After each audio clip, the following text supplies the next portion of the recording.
I'm Warren Hoge, IPI's Senior Advisor for External Relations, and I'm happy to welcome you to this SRSG series event featuring Martin Kobler, Special Representative of the Secretary General for Iraq and head of the UN Assistance Mission for Iraq, known as UNAMI.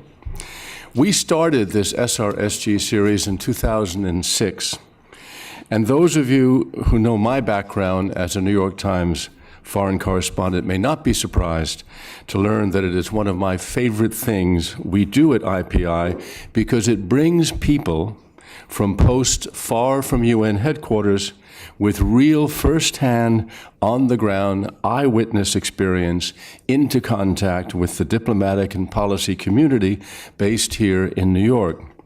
It is a fact that the view from there can differ from the view from here, and I make that observation without casting aspersions on either side. I consider these reports of the SRSG's dispatches from the front.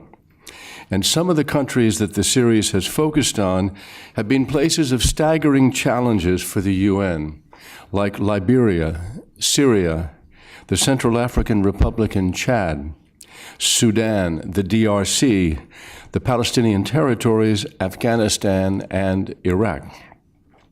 Martin Kobler, a seasoned German diplomat, more than a year into his current job, is the third SRSG for Iraq that we have had here. Both his immediate predecessors, Staffan de Mistura and Ad Melkert, were guests at IPI. We also co-hosted in 2009 the UN showing of the film Sergio that chronicled the UN career of Sergio Vieira de Mello and its tragic end with the bombing of the UN headquarters that he headed up in Baghdad in 2003. All this attention testifies to the central place that Iraq has held in world affairs over the past decade and to the crucial role played there by the United Nations. That said, Martin Kobler's challenge has been a particular one, since Iraq itself has fallen a bit off the radar, replaced in our front page concern by places like Syria, Afghanistan, the nations of the Arab uprisings, and currently Israel and Palestine. Iraq may today be a country with the convulsions of a war behind it, but before it are still the concerns of an unfinished constitutional agenda, an effort to build a society with representation for women and minorities, the persisting rivalries and tensions between its regions and its different communities, its oil and gas economy, its relationships in its own fraught region, and of course, what UNAMI can do about it under its mandate. That is a full agenda for an SRSG for Iraq, and Martin Kobler brings significant experience in the region to it. You have his biography in your papers, but you will note in particular that Martin is an Arabic speaker and served as Germany's ambassador both to Egypt and to Iraq. He also was Deputy Special Representative in the UN Assistance Mission in Afghanistan, UNAMI. As I said at the outset, nobody knows better what's happening in Iraq than someone based there and experienced it on a daily basis. So we are delighted, Martin, that you are here today to talk to us about it. Thank you very much, Warren, and thank you very much for coming. I do know this is, at the time being, not an easy week because there is a lot going on now, also in New York. And you mentioned that Iraq is, so to say, off the radar. Now, of course, there is Syria now. There is the Palestinian problem or Palestinian question coming up this week in New York, and there are other things here going on. There are chances that a country is off the radar because you can move much better, much easier if a country is not always in the spotlight of New York Times or the press. But of course, there is also a communication problem, because if you are off the radar with a mission or with Iraq, this means that you have to invest more in communications. Now, once again, thank you very much for inviting me here, and it's really an honor and a pleasure to be part of this SRSG series.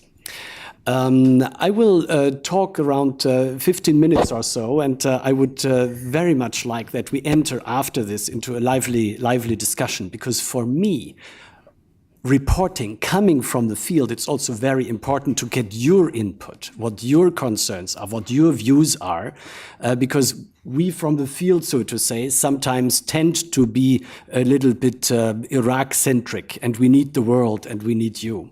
Now, Iraq at this stage has three particular challenges. Number one, there is an increasing rift between the Arabs and Kurds, an increasing division inside the country. Number two, there is an increasing instability in the region. And number three, this leads to a deteriorating security environment right now in Iraq.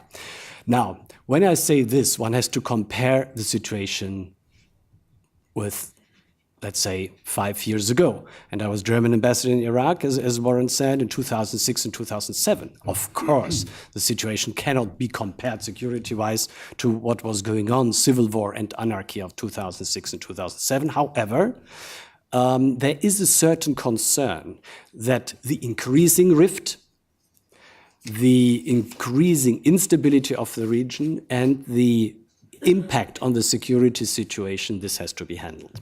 On the other hand, Iraq is a country full of human resources. I will come to this later, and full of natural resources. And that's why in such a country where oil resources, as you mentioned, are there, this also can be a curse, but this also can be, of course, a luck. Now, coming to the regional environment, this is something we have spoken briefly about Syria and the events there. This is something which has to be managed, and this cannot be influenced by a mission, by an SRSG. We have Syria, of course, with a spillover in the West. We have Iran on the other side. We have Turkey in the north, with an increasing problem in its relations to Baghdad. The relations between Kurdistan and the Turks are at the time being better than between Ankara and Baghdad. So, and this is, of course, something which has to be managed. Kuwait in the south, with a historical burden of the war and the Chapter 7 problems in the south. Saudi Arabia. Iraq, ladies and gentlemen, is at the fault line of the Sunni and the Shia world, with the only Arab Shia majority government in the region. And this, of course, has consequences. And this is the environment under which UNAMI operates. Now, UNAMI is a mission which is there since 2003, operating under a Security Council mandate 1770. And we are in this big menu. Usually these mandates are formulated. We are operating on two specific issues. The first one is, and here I come to the domestic policy, this is the national reconciliation. Also with two pillars. After the war 2003 and after the terrible events and the tragedies of 2006, 2007, after the Samara bombing, where the country really went into a civil war with all its traumata, this is a situation which cannot be solved overnight, the national reconciliation, but which requires some time. Now, there are two aspects to national reconciliation. The first one is to overcome the Sunni-Shia divide and to cooperate with the government and the people of Iraq in order to have an inclusive process, transitional justice, in order to overcome the divisions of the past. More concerning at the time being, however, is the widening Kurdish-Arab rift. The situation in the disputed internal boundaries, which is very difficult. We have seen over the last days a military kind of action of the Peshmerga and of the Iraqi army, which is fortunately overcome, and I'm very encouraged. This was really managed in a reasonable way by both the government of in Baghdad and the Kurds that this standoff is overcome. Now, what can a mission do with its limited resources? What can we do with a huge mandate ranging from A to Z? We concentrate also here on only a few issues, because if you want to do something, I mean, in a proper way, you have to limit your resources. The first one is, of course, and at Melkert and Staffan de Mistura were very, I must say, more successful in this, the situation in the disputed internal boundaries. And it is also a demand of honesty to acknowledge that during the last year, the mission could not do very much in the disputed internal boundaries because of a political stalemate between the major political blocs in the country. That's why we are looking for several other entry points which promise more success. The first entry point is, as United Nations most of the time and many missions do, to promote the question of elections. And we will have elections in provincial council elections in April next year. And here I think we did our part in order to bring the Board of Commissioners of the new Independent Electoral Commission about. This was not an easy job. There are some, who think that with a stalemate or with a status quo, you gain more than with a dynamic of elections. So electoral, to have elections, to push elections, and also to communicate this to all political stakeholders. This is one of the major entry points we have been doing. Now, in the disputed internal boundaries, it is the elections in Kirkuk. Kirkuk, a town, the Kurds, name it the Jerusalem of the Kurds, burdened with history, with a Turkmen minority, with Turkmens, Arabs, and Kurds alike mixed in Kirkuk. It is the question whether one can have elections also here in April next year. So far, we think it is a good idea. The Provincial Council, for example, in Kirkuk, in order to promote this situation in the disputed internal boundaries, the Provincial Council was elected in 2005, and it was boycotted in 2005 from the Arabs, from the side of the Arabs. Now, it is important, I think, to develop in Kirkuk a new dynamic by also there having elections. Constitutionally, there must be a new law on elections in Kirkuk. This is not covered by the elections in the other provinces. And my colleagues from the electoral division are really working very hard together with us in order to sort it out with the three major components plus the Christian minority in the region, whether it's possible to have a consensus on the elections. The problems are manifold. I hope that this will take place.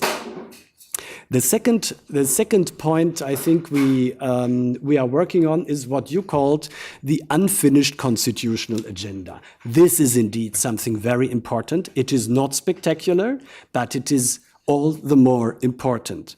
Iraq has a constitution, but this constitution lacks implementation. As in many constitutions around the world, there are articles in the constitution with provisions that a law has to be passed in order to implement these provisions. Now, we concentrate here among the 48 laws which are still missing to implement the constitution only on 5. This is the revenue sharing oil and gas law, the law on the Federation Council, the federal court system, the minorities law, and fifth, the political parties law. Out of the whole scope and the whole menu, it's, I think, important to prioritize with the limited means we have. Starting with the first one.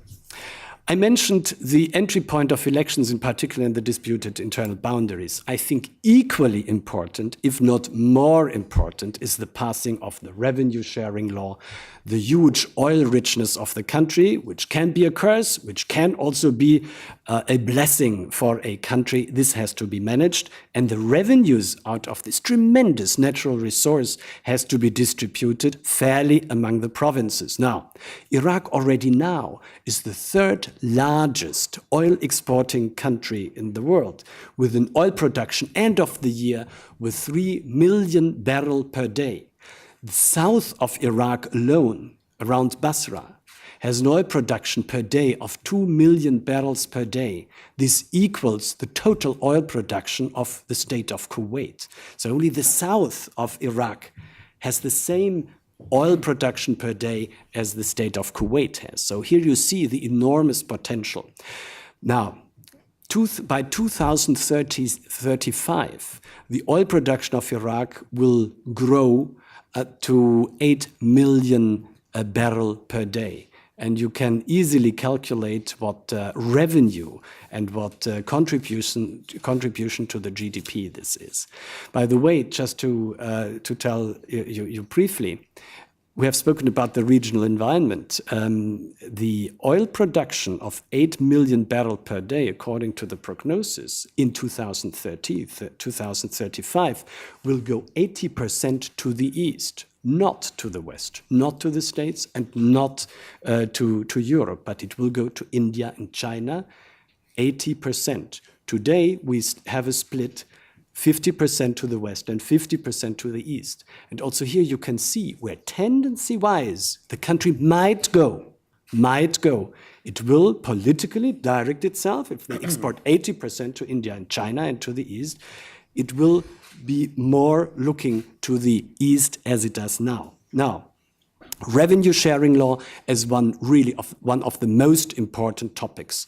If the Iraqis succeed, Kurds and Arabs, to divide in a fair and equitable way, to divide the wealth of the country, then I think much has been reached. Now, we are doing with consultants, we are having our share in this. We are commuting between the Kurds and the government in Baghdad in order to bring this revenue sharing law to help, to contribute at least to bring it about. But above all, 80% is communication. I think it is very important that we table the problem and we say, the passing of the revenue sharing law, this is a necessity of the country. When I left Iraq in 2007, the revenue sharing law was on the table. The oil and gas law was on the table. It was at that time, I met the colleague of Barham Saleh. It was at that time managed by the Deputy Prime Minister Barham Saleh at the time, who, when I left in 2007, said, but listen, Martin, next week it really will go through Parliament.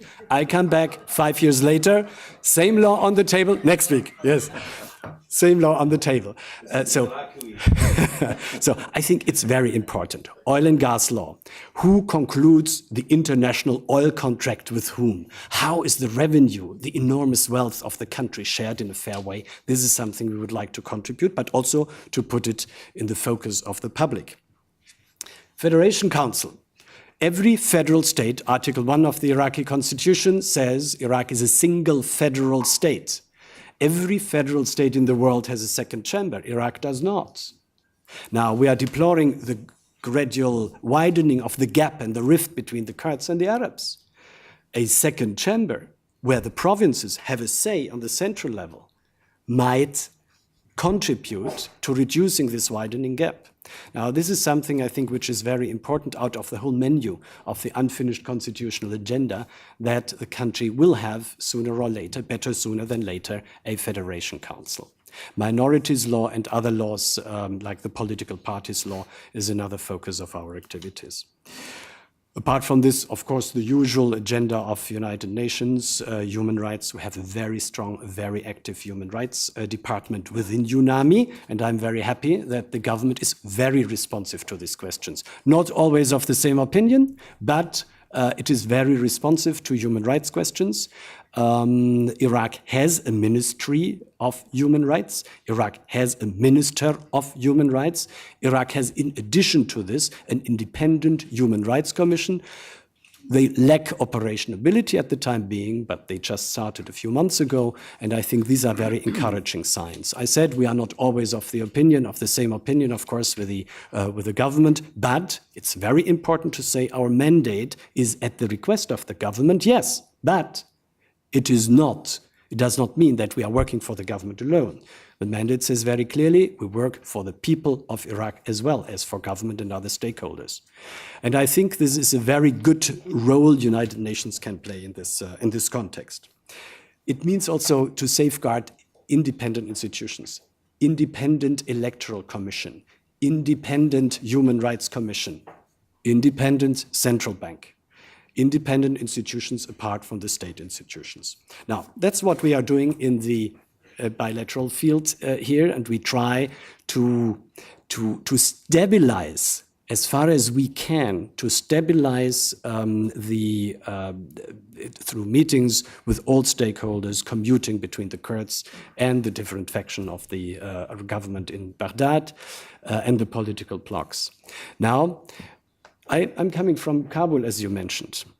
And the major difference between UNAMA and UNAMI I have seen is that we are practically alone as UNAMI, as international organization. There are, in Kabul, there were many, in Afghanistan, many international stakeholders. In principle, there is only, as international organization in Baghdad, there is only UNAMI. There are bilateral embassies, of course, and some of them have a crucial role. Neighboring countries, the United States, of course, but most of the embassies, in particular the European embassies, they limit themselves to a merely economic, cultural role. They are not involved in politics. The EU Commission, the EU embassy, so to say, in Baghdad, does not assume a political role. So we do not have allies, so to say, as internationals in Baghdad, and this makes the work in Baghdad very challenging. Sometimes I would like to have a more active role, in particular of the European Union in Baghdad, in order to be able to coordinate better, but also of other embassies. In the regional field, in particular the relations to Kuwait and the exit of Iraq from Chapter 7, this is one of our major activities. Also now, also in talks to the Kuwaitis, I'm regularly commuting between Baghdad and between Kuwait. The relations, as you know, from the war between Iraqis and Kuwait is more than burdened. There is a lack of trust between Kuwaitis and Iraqis, and we are working together with the Kuwaitis and with the Iraqis for the exit of Chapter 7. Now, what does it mean, exit of Chapter 7? This means that Iraq has to fulfill what is in Chapter 7 resolutions. Now, this can be done in a creative way. This can be done according to the letter. This can be done in many ways. But, for example, the compensation question. There are still, out of the $51 billion Iraq had to pay to the Kuwaitis, there are still $13.6 billion left. Now, this takes another, with the current oil price, 5% of the oil revenues, it takes another 3 years, another 4 years in order to exit here from Chapter 7. The border is the most crucial issue. The border, the recognition of the border, which the Iraqis view as an imposed border by Chapter 7, and this is true. It is Chapter 7. It's not a negotiated border. This resolution has to be fulfilled. There is a border maintenance project going on right now.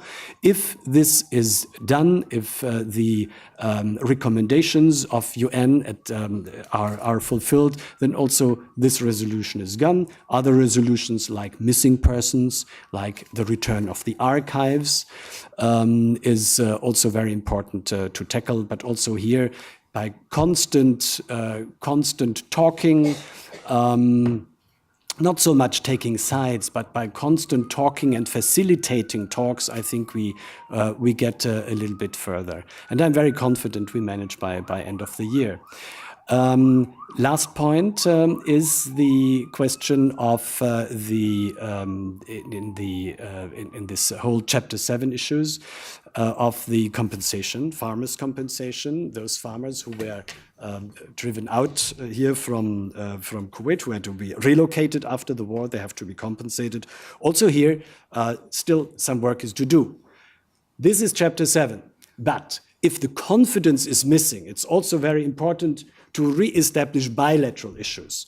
For example, I have full understanding for the Iraqi position that they would like to have an Iraqi airline, Iraqi Airways, to fly all over the world. This cannot be because there are still lawsuits going on against Iraqi Airways by the Kuwaitis, and both Iraqis, Kuwaitis, with our gentle pushing help sometime, we all of us advocate that these lawsuits are withdrawn.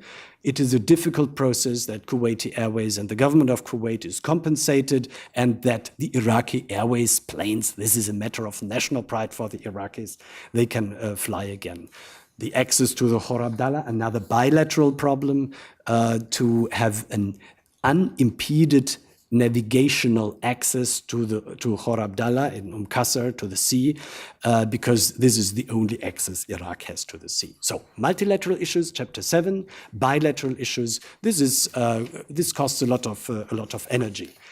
Last remarks. This concerns the second pillar.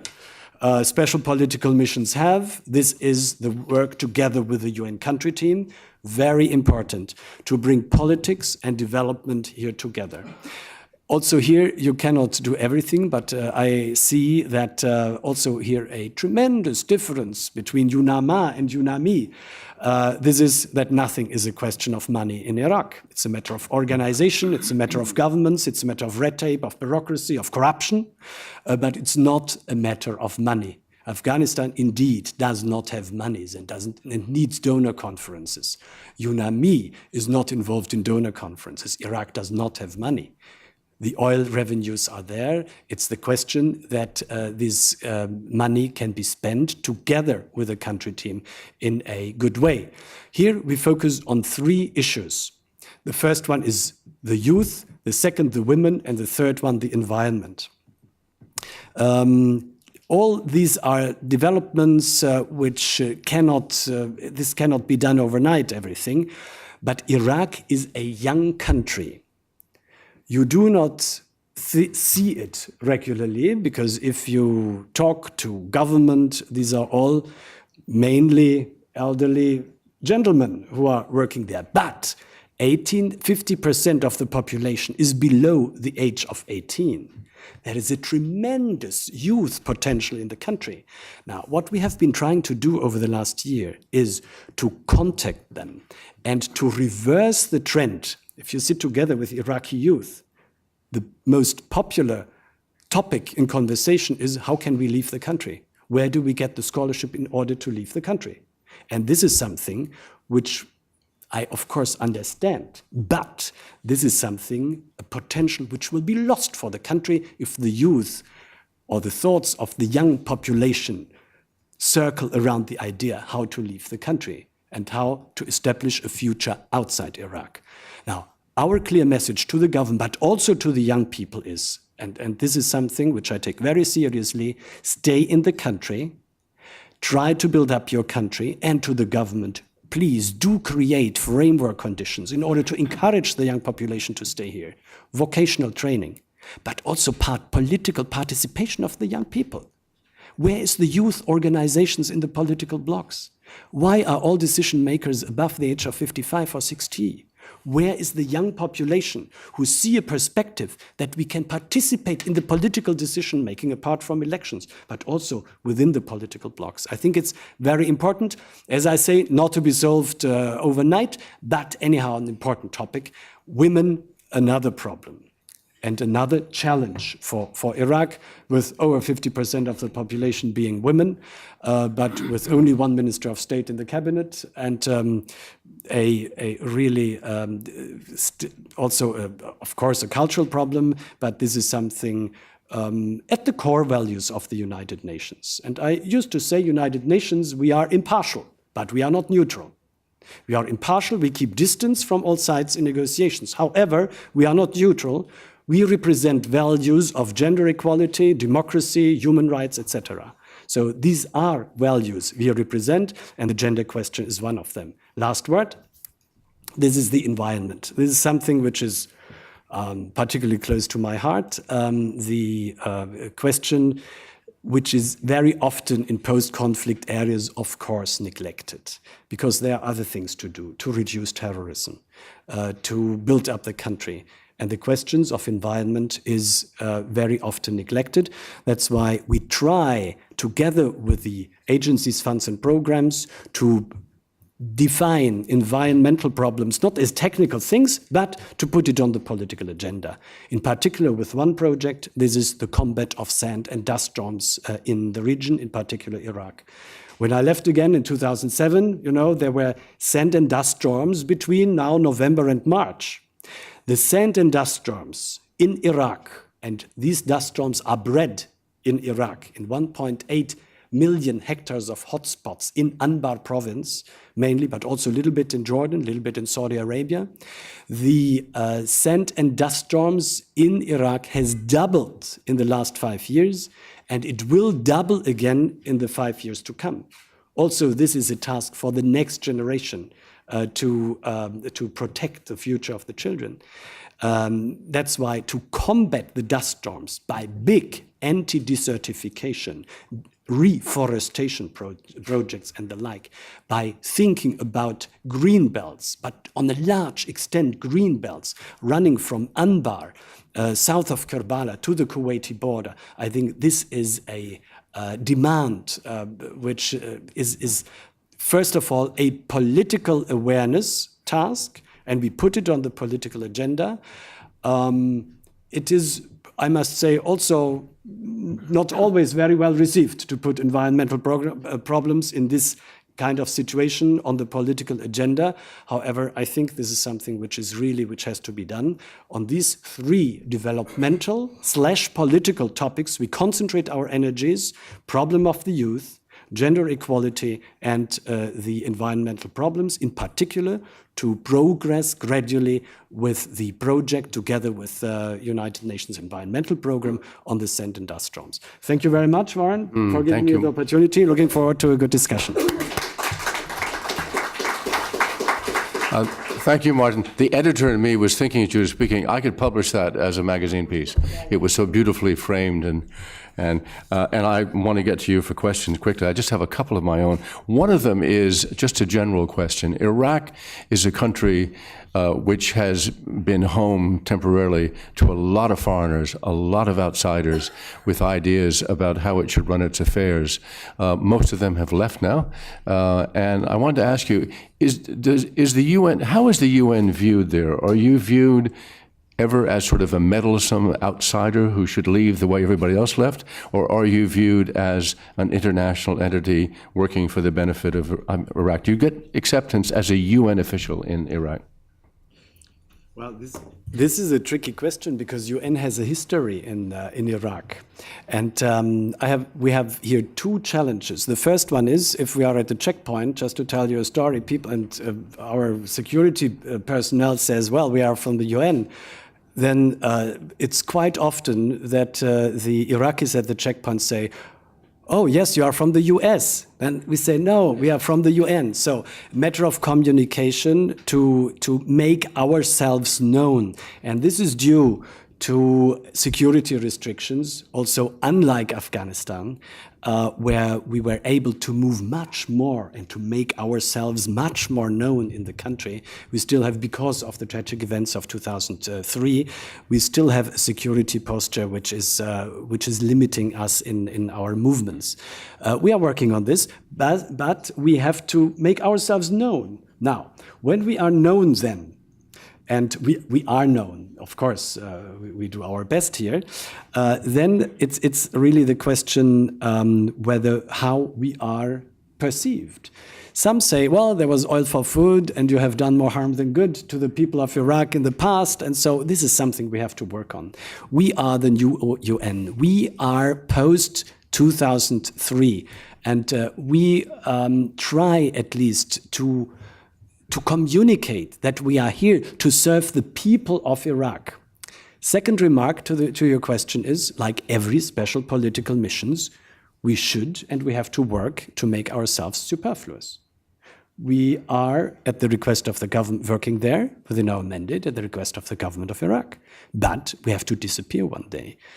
because this is the ultima ratio of all UN missions. We are only there because there are still problems, facilitation is needed, and that's why we are in a country. But the ultimate aim is to make ourselves superfluous and to leave the country. Now, I'm very often asked, well, when will this be? When will the government of Iraq terminate the mandate? We cannot say this. It will be, I think, it's not a kind of immediate, I will not be the last SRSG, let's put it this way.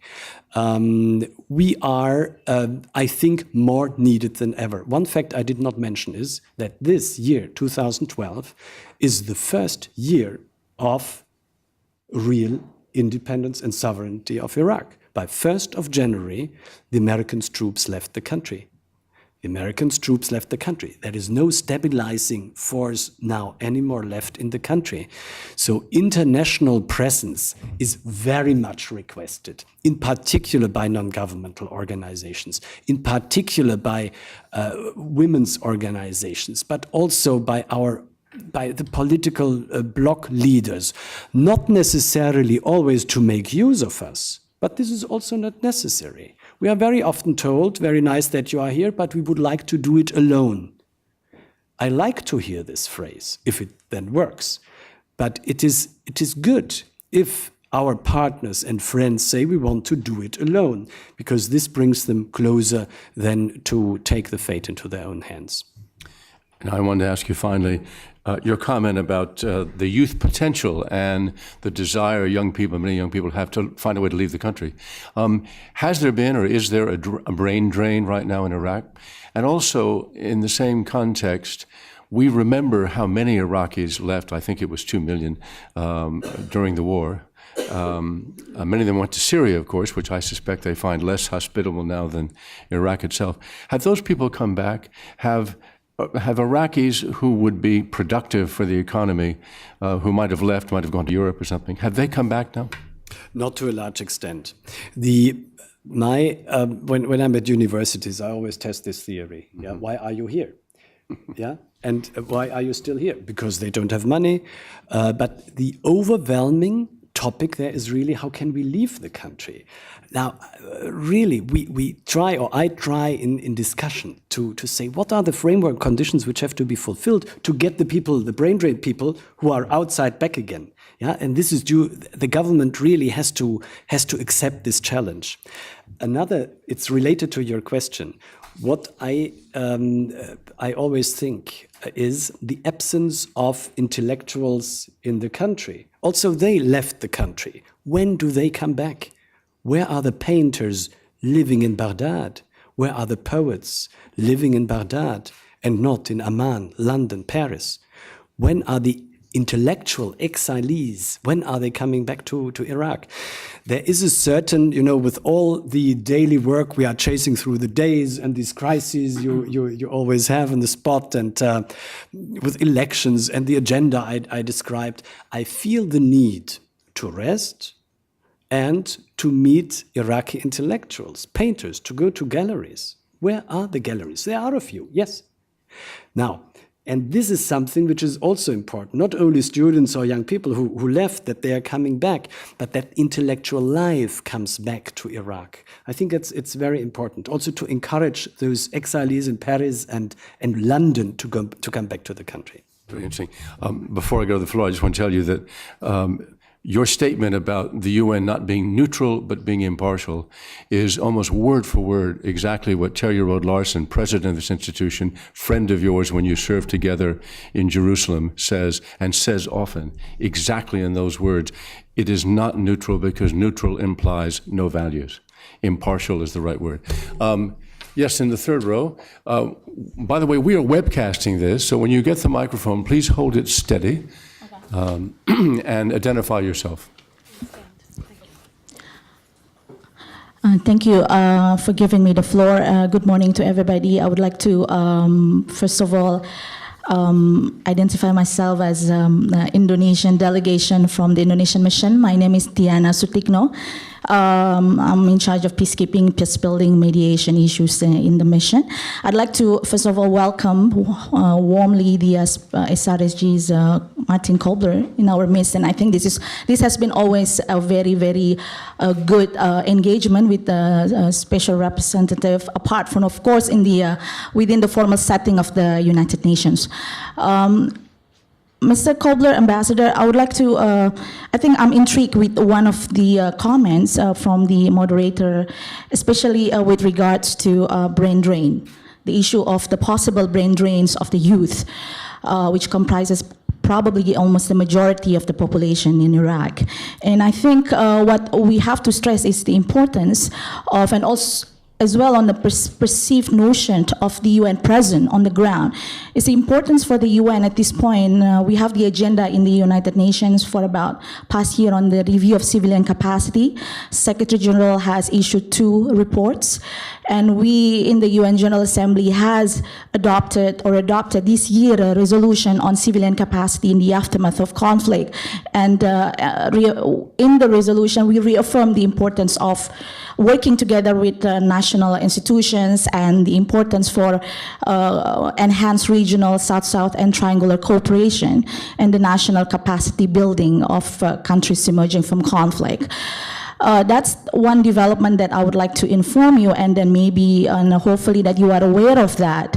And the second thing is the recent adoption of the resolution on special political missions. As one of delegation that probably has not been privileged to know a lot about the work of this kind of missions, especially UNAMI and UNAMI being probably the 2 largest SPMs supported by DFS, I think it's important that member states now start engaging very constructively with these kind of SPMs and then know more about the works on the ground. And then, of course, the importance of having to ensure that the presence of those field missions can, of course, be welcomed by the national actors, national governments, and so forth.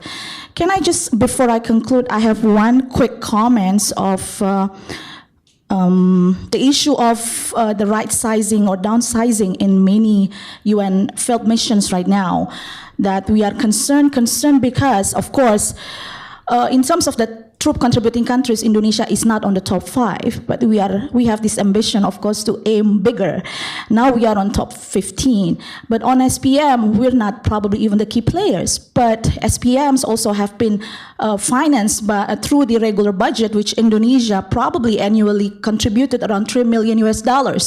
So I was wondering whether this downsizing, right-sizing approach can also affect those nationals from countries like Indonesia who are not the key players, who's probably geographically underrepresented. So I would like to know whether, because we only have one international staff, an Indonesian that has had 12 years of experience that we heard is going to actually cut short his assignment. So this is kind of probably a vested interest kind of message, but I'd like to hear from you on this policy. Thank you. Thank you. Would you take that? I was going to do bunches of questions, but there were a bunch of questions there, so answer that, and then we'll take questions in numbers.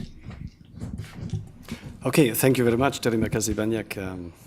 Saya pernah belajar di Bandung dan di UI, karena itu saya menarik sekali. The downsizing of the mission, this is something which we are very much concerned also. Of course, we have budget cuts, but what we did with the budget cuts is we did not sacrifice one single substantive post. Budget cuts are sometimes healthy if they do not cut on substance. Now, we had substantial cut from this year, from a budget of 172 million down to 142 million in 2013. But we did not sacrifice one single substance. With the Indonesian colleague, he's with UNDP, I think. I do not know about his status. But I'm more concerned that we do not have to sacrifice on the substance. We even increased on the substance. When I came to the mission, I've seen that, for example, our human rights reports, they concentrate rightfully so, on the political and civil rights, about the situation in prisons, about torture, about arbitrary arrests, but not on the economic and cultural rights. So I requested 2 additional posts in order to have also in our human rights reports a large section on the cultural rights and on the economic rights, the right to education, the right to clean water, and these kind of things. This is equally important, not neglecting, of course, the civil rights. So the budget cut so far did not affect our substantive work. Very briefly on the youth, on your youth remarks and the strategy. This is something which has to, you see, for me, youth is not a country team, UNFPA, UNDP technical problem. It is a political problem. I appointed 2 youth ambassadors. Wherever I go, it's possible I take these 2 national Iraqi staff, 1 man and 1 woman, at the age of 25, 26, I take them with me and I tell my Iraqi interlocutors, these are my 2 youth ambassadors of UNAMI. This is our Iraqi national staff. UNDP is publishing a youth report, a human development report on youth in Iraq.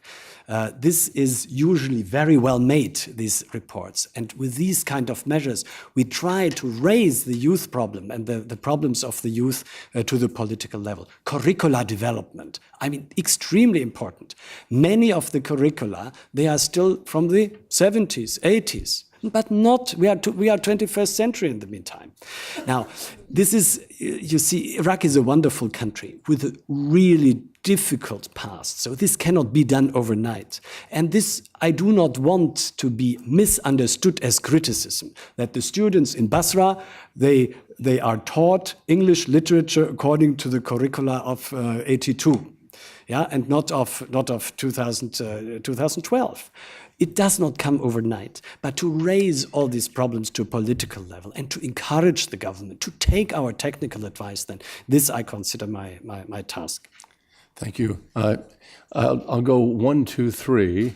Ambassador, I'll leave you for the last, if you don't mind. This gentleman here in the second row, and then the gentleman on the other side. If you can just listen to the 3 questions. Thank you. I'm Tristan Dreisbach from the Center on International Cooperation.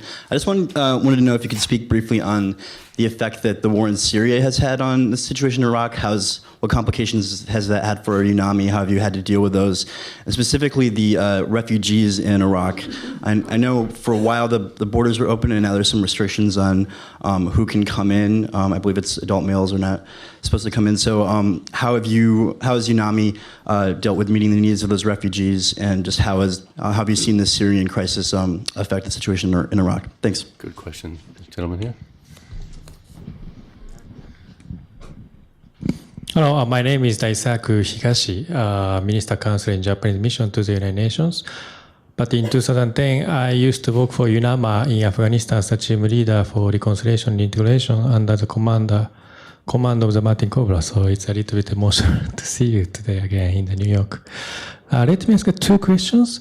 First question is, did you see some changes in the perception or expectation by Iraqi to the UN organization, like a UN mission in Iraq after United States withdrew its combating forces on January 1st? This is my first question. And which might have some implication to the Afghanistan in 2014. Second question is that it's amazing that Egypt started having a lot of diplomatic role, even if they have a lot of internal problems. How did you see the Iraqi government try to have some, or try to play some diplomatic role in this very fragile Middle East time? Yeah. Once again, Daisaku, how the Iraqi government tried to play a role in contributing to the stabilization of the region, like including Syria. And thank you. And finally, Ambassador, welcome to IPI. Okay, thank you very much. I'm Hamid Al-Bayati, Ambassador of Iraq to the UN. Of course, at the outset, I would like to thank everybody, IPI and Martin, for this lovely morning session. A few points I wanted to mention. Martin said a little bit about that Iraq inherited huge problems from Saddam regime. Between 1980 and 2003, we had many wars, we have UN sanctions against Iraq, the whole infrastructure was disrupted. And to have elections, to have constitution, that's a big achievement for Iraq. The last election we had in Iraq was 1953. So after more than half a century, we had the first election in 2005 to elect a General Assembly, which drafted a constitution, and then we have a referendum to approve that constitution. Then we have an election for the first government, a second election for second government. For the first time since the beginning of the 20th century, we have ex-president Sheikh Ghazi Liawer, two ex-prime ministers, Dr. Ayat Allawi and Dr. Ibrahim Ja'fari. We used to have executed the president and executed prime ministers. So after that long time of hostility against the UN, and that affected the UN reputation in Iraq, Saddam educated Iraq, brainwashed them to be hostile towards the UN. They felt at some time that UN was responsible for killing Iraqi babies. So now I think the image has changed dramatically after Iraqi people started to realize that the UN is helping them. The issue of the Chapter 7, of course, Martin focusing on the three resolution regarding Kuwait, but in the history of the UN, there was no other country except Iraq against which the Security Council adopted more than 80 resolutions, 80. 73 of them were under Chapter 7. There is no such country in the world with that record. And since then, we left with only 3 resolutions, which Martin talked about regarding the relation with Kuwait. And in 2010, 7 years after Saddam regime, for more than 7 years, 7.5 years, in December 15, 2010, we managed to lift the sanctions against Iraq, after we comply with all resolutions regarding disarmament and regarding other issues. So that's a big progress. Having independent election commission, having independent human rights commission, that's come after a long development and evolving. We had a human rights ministry, a human rights minister, and so on and so forth. So these are just examples of the progress. We came long way, and now many countries in the region are trying to learn from our experience. In Tunisia, they ask our help in drafting their constitution.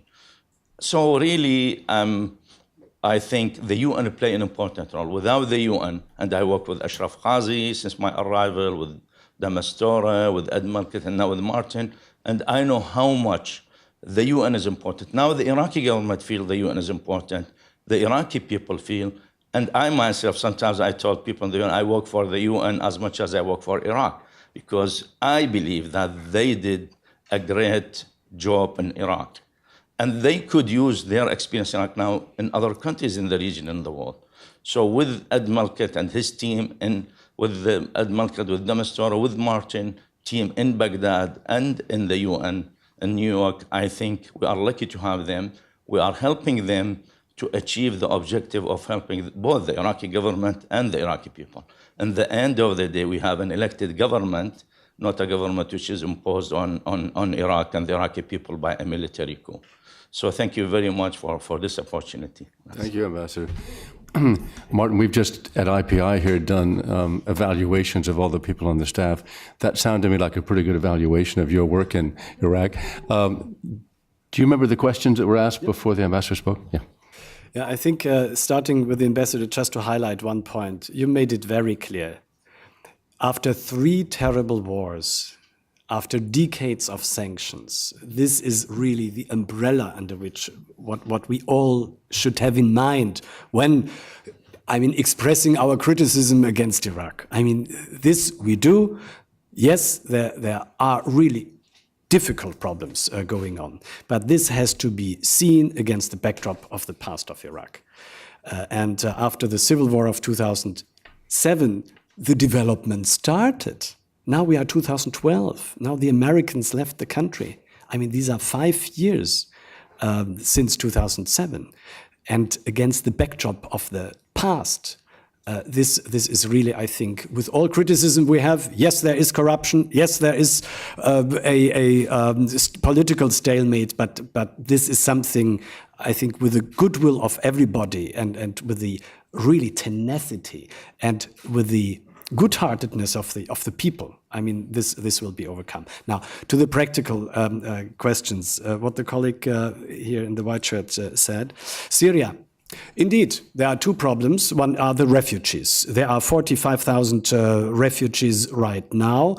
This is not so dramatic as it is in Jordan, in Turkey, or in Lebanon, where there are 125,000. So there are 45,000 refugees in Iraq, in 3-4 different camps. UNHCR is taking care. You mentioned the opening of the border crossings. This is my baby here, yeah, to keep, of course, for the sake of humanity, the borders open and to let the refugees cross because they're fearing for their life. In addition to the 45,000, there are also around 50,000 of those who went to Syria and who fled to Syria, the returnees, so to say. We still have 1.2 million internally displaced people who did not make it to Syria, and the 50,000 Iraqi returnees, they are equally taken care of. Also here, I must say, Hamid, the Ministry of Displacement and Migration plays a very good role. Here in this, we try to help wherever it's possible. Now, of course, we lay stress on winterization programs. It's getting colder, not only in New York, but also in the camps. I visited the other day a big refugee camp in Kurdistan near the Hoge. There are in the meantime 20,000 people, so they need more kerosene, they need more blankets, and these kind of things. The political spillover of Syria is, of course, the other problem. We thought at the beginning that the violence is drifting away from Iraq to Syria, but the violence seems to come back. There is a strong or stronger Al-Qaeda activity now, the ISI, Islamic State of Iraq, with increased activities. The month of September, with over 360 people dying, was the most deadly months in Iraq. In the last 2 years. Also here, I must say, the situation is better, but coming back to the values, we have all zero tolerance as far as terrorist victims are concerned. Every one single man, woman, child dying on the streets of Iraq because of terrorist attacks is one too much. So always this argument, we are getting better, from 300 is better than 3,000. 300 victims on the streets of Iraq by terrorist attacks are 300 too many. Now, anyhow, we see the tendency, it is improving. However, we see now a gradual way back towards more violence. Now, the UN view now, in terms of after the US withdrawal, this is something also compared to Afghanistan, Dasako, where you come from, yeah, and mentioning Afghanistan 2014, it was very good to come from Afghanistan, where we were discussing the PRTs and the dissolution of the PRTs and the handing over and how this is done. You do a kind of time leap, and you are in Baghdad, and the PRTs are already gone. The Americans are handing over. And we were, beginning of this year, always observing the situation extremely closely in order to determine now what is the effect, in particular in the disputed internal boundaries. Does fighting erupt? Now the buffer is gone? It did not. That's why we are a little bit worried if now tendencies are there where Peshmerga and Iraqi army forces, at least there is a standoff and sometimes minor clashes. So this has to be addressed immediately before this whole thing picks up. The UN in this respect does not have a role. We always offer our assistance. We offer our assistance. Is it maybe possible? Here is our military observers. Let them in. Do you want to have them? The answer so far is no, and I do accept. As I said, I hear this answer, I like to hear this answer, not to be needed. However, we always, by the mere presence we can offer our services, not only in the military field with military advisors, we don't have that many, but also in the field of political facilitation. Last word on Chapter 7. The misunderstanding here with some of my Iraqi friends in Iraq is the country is under Chapter 7. Under Chapter 7. It's like under occupation. It is a psychological and emotional kind of expression. We are under Chapter 7. Yeah? No, the country is not under Chapter 7 because this term does not exist. The country has obligations which have the quality of Chapter 7. You mentioned there were 78 resolutions. They are gone. Now there are 3 or 4 left. Yeah, so there is and these obligations, they have to be fulfilled. The tough cookies are still there. The border issue with mental reservations sometimes, and the concerns on the Kuwaiti side, of course, also. Do they really recognize the border? Yeah, the big neighbors from the north. So this is, but the term to be under Chapter 7, so to say, does not exist. There are obligations left which have the quality of Chapter 7 resolutions of the Security Council. Thank you. William Verdone, and then Jeffrey Laurenti in the back. Hello, thank you. William Verdone. There's going to be a regime change, presumably in Iran. But how destabilizing has Iran been with an emerging Iraq? Thank you. And Jeffrey?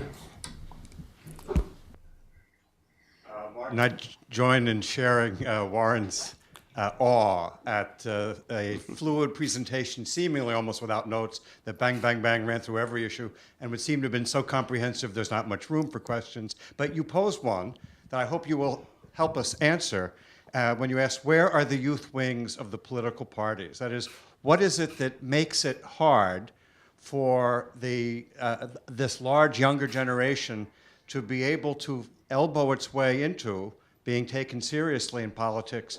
And does this reflect perhaps a larger set of doubts among Iraqis about the validity of this democratic experiment? With the Arab awakening shaking so many other Arab countries, do Iraqis feel that, well, we've been there, we've proved that it can work, or do they feel that maybe we've proved that it doesn't really work and there's nothing we have to say to the wider Arab world? And then forgive me for kind of stream of consciousness, taking this in the direction that I think Daisuke Higashi was suggesting. Is there in the political class or in the public a yearning for Iraq once again to be a leader of the Arab world? Or has that ambition crumbled into dust and people no longer see themselves as having to play in that sandbox or no longer aspire to it? And has the U.S. role become so radioactive that that sandbox, on the other hand, might be the only sandbox in which to play? Thank you, Jeffrey. Now, the Iraq-Iran relations, I mean, this is, I do not comment on whether there will be a regime change. Maybe, maybe not. Iraq has very strong relations to Iran. This is also due to the exilees who were there.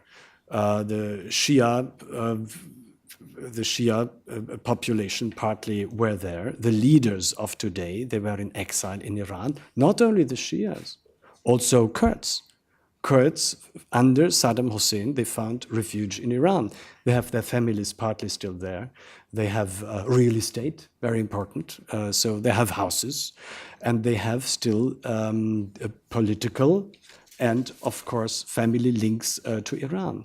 And this is something I said, Iraq, that makes it very interesting, by the way. Iraq is the fault line between the Sunni and the Shia world. Now, with Iraq being the Arab Shia link to the non-Arab Iranians. But here is the fault line. That's why what you said, we are not on the radar.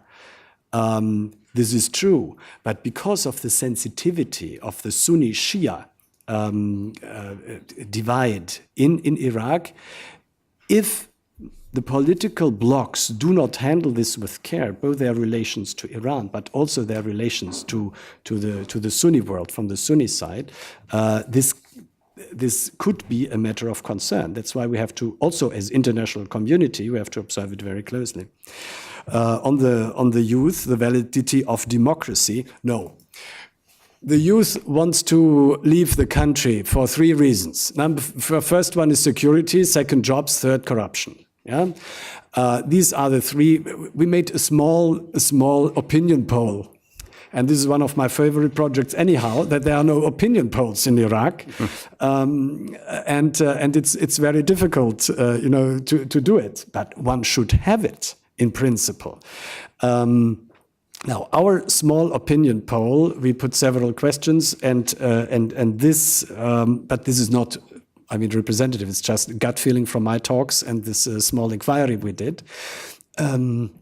This is security, jobs, physical security, absence of terrorism, jobs. They want to have jobs, and they want to have absence of corruption. They feel they do not get a job in the ministries, also if they do not have the real links. It is not the absence of democracy, so to say. If I may add a word on the opinion poll on concerning the image of the UN. This was pretty disastrous. Yeah, on a scale from 1 to 10, the religious authorities ranked about 8, tribal 7.5, Prime Minister Maliki with 6 on a scale of 10, and the UN 3.2. That it demonstrates we have to do a lot on this. Huh? So we were 3.2. Do you have a positive image on the UN? The people who knew us, we were in our little inquiry only. 3.2. The government with 5.6. Religious, family, tribal authorities 8 and above. There you see whom people trust, and this determines these tribal links, family links. This determines also their way of actions. If they have a family abroad, they of course then go abroad, not so much via scholarships, but via family links. Now, but the answer here is clear: no. It doesn't play a role. This democracy questions, but it's job security, and they want to have a future in their country. Now, Iraq as a leader of the Arab world. No, this is not right now. Maybe in not yet. This might come. However, Iraq is very proud to have the presidency of the Arab League. Iraq was extremely proud, and rightfully so, to have hosted the summit of the Arab League, where even the Emir of Kuwait came on a historic visit. When was it? In March or beginning of the year? This was really great, despite security concerns. It's a little bit what Daisaku we know from Afghanistan, these Kabul conferences where everybody said, oh, don't do it, yeah, security. But then if these events happen and these international conferences are really taking place, this is a major achievement for the self-consciousness of a nation which is still struggling with their new identity. Martin, that's about the most efficient use of an hour and 15 minutes at IPI that I can remember. I was going to end it, but Ambassador, let me just firstly say we are very grateful you came here, and let us give the last word to the Ambassador of Iraq. Well, thank you. And I'm sorry to take the floor again. On the youth, the U.S. Embassy in Baghdad bring every summer almost 50, 48, 49 students, and they bring them for 6 weeks. And usually they ask me to lecture. The last one who came in summer, I was talking to them and I was comparing Iraq and Afghanistan because the US forces went to both countries to change the regime. And one of the students said, don't compare Iraq with Afghanistan. I said, with which country? He said, United States. I thought, oh my God, the United States is the most powerful country, the largest GDP in the world. Anyway, I said, let me tell you, I think we have something better than US. He said, what? I said, we have 25% of our parliament members women according to the constitution. The US, they don't have this percentage, and many European countries don't have. But honestly, 2 weeks ago, Fareed Zakaria on the CNN, he said that he was commenting on the elections in the US. He said the electoral system in Iraq is better than United States.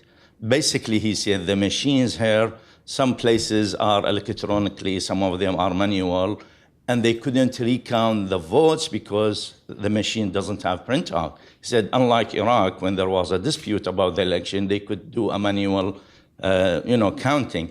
So I was proud that Farid Zakari in the CNN mentioned that Iraq was better than the US in this aspect.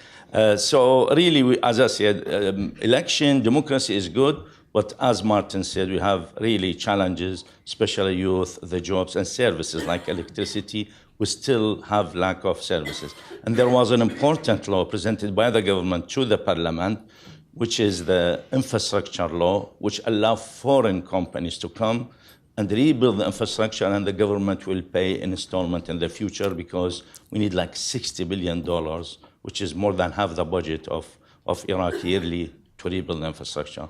But thank you for this lovely discussion, and I thank everybody. Thank you, Ambassador. Martin, particularly thank you.